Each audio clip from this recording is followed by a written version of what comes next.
Do you struggle with your speech introductions? Every year, thousands and thousands of speakers have speech introductions that either bore their audiences or don't set the audience up to receive the fantastic message that the speaker has.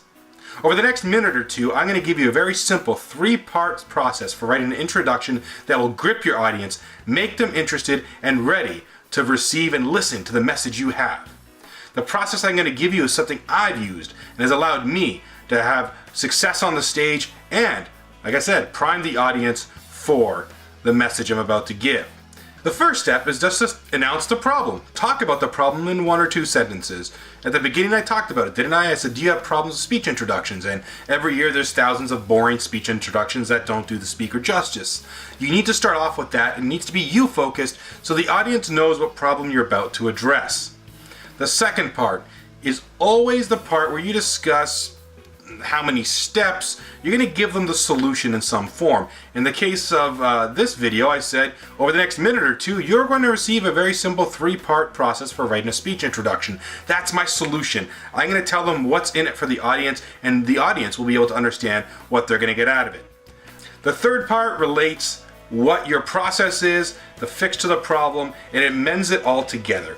Simply, it means the process you're about to give them, the story you're about to share, whatever it is you're going to be speaking about, that thing not only helped the audience, but it has helped you, it has maybe helped organizations you've helped achieve whatever goal you want them to achieve. So it's kind of like the proof in the pudding. It's the old, if you remember the Hair Club for Men commercials back from the 80s, for those that can remember that far back or were actually alive then, I'm not only the president of the Hair Club for Men, but I'm also a client. It's that simple. So remember, state the problem, state your potential solutions or what your solutions, the process you're going to give the audience, and talk about how it helped you and how it's going to help them down the road. You do those 3 things, your introduction is going to be a lot stronger. It's going to get the audience thinking about what they're going to hear. It's going to hopefully get them excited, and it avoids the #1 pitfall of all speech introductions. That is the reading of the bio. Nobody cares about your bio. You can throw in a couple of interesting facts. In that introduction, I could have maybe beefed up the last part and said the process you have has allowed Paul Artale to speak to audiences across the world. It led to him receiving public speaking championships. However I want to spin that. You can put that at the end, but it has to link back to the process you used.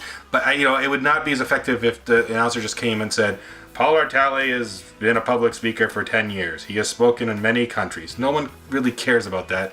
You don't need more than 1 or 2 points of name dropping or legitimacy, and I'm not a fan of name dropping anyway. So remember the 3-step process, and when you do that, people will be ready to receive your message, and you're going to be able to rock that stage. If you like this message and you like the different tips I do every week, you can help me out in a few ways. Number 1, like my YouTube channel. Let's grow my audience base. Number 2, leave a comment below in the box. Number 3, subscribe to my public speaking newsletter that comes out just about every week.